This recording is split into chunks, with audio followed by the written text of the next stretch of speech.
안녕하세요. 이 한자는 물숫자죠.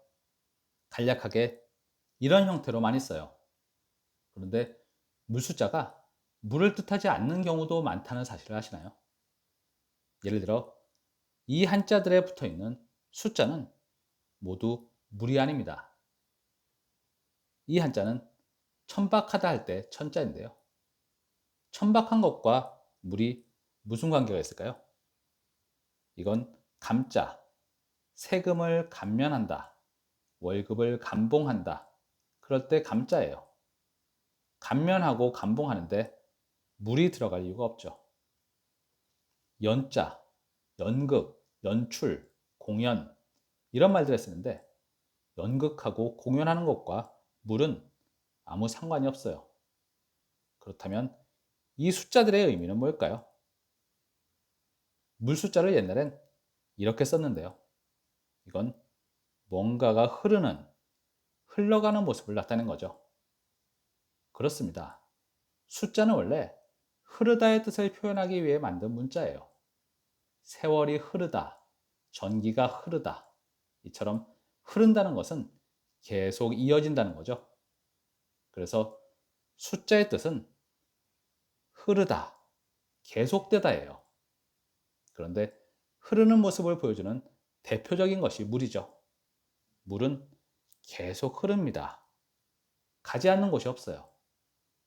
물이 증발되어 공기 중에도 떠다니고 이것이 모였다가 비가 되어 내려와서 또다시 흐르죠. 이처럼 계속 흐르는 것이 바로 물이기에 숫자가 물을 뜻하기도 하는 거죠. 여러분, 담담하다는 말을 아시죠? 그래서 기분이 어때? 담담해. 그러잖아요. 그런데 담담하다는 게 무슨 뜻인가요? 국어사전에서 찾아보면 차분하고 평온하다 라고 나와요. 맞는 뜻일까요? 아니죠.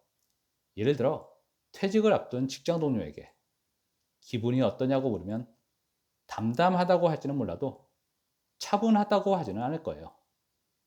반면에 그 사람은 성격이 차분해. 이렇게 말하긴 해도 성격이 담담해. 그러지 않죠. 이처럼 담담한 것과 차분한 것은 말의 쓰임새가 다릅니다. 담담하다는 한자어예요. 이 한자를 풀 수 있어야 뜻을 알 수 있는 거죠. 물숫자와 불화자 두 개. 이걸 물과 불로 생각하면 절대 담자의 의미를 알 수가 없습니다.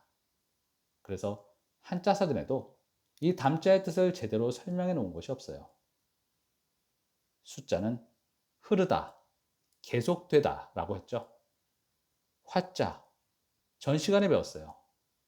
불을 뜻하기도 하지만 원래는 피다, 피우다의 뜻이라고 했죠.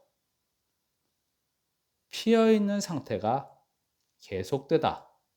즉, 기존에 있었던 상태가 그대로 유지된다는 거예요. 그래서 어떤 일이 생겼음에도 마음에 변화가 없을 때 담담하다고 하는 거죠. 자, 숫자의 본래 뜻, 흐르다, 계속되다의 의미를 아시겠죠? 이제 여러분도 숫자가 들어간 수많은 한자들을 훨씬 쉽게 이해하실 수 있을 거예요. 오늘 여기까지 하죠. 감사합니다.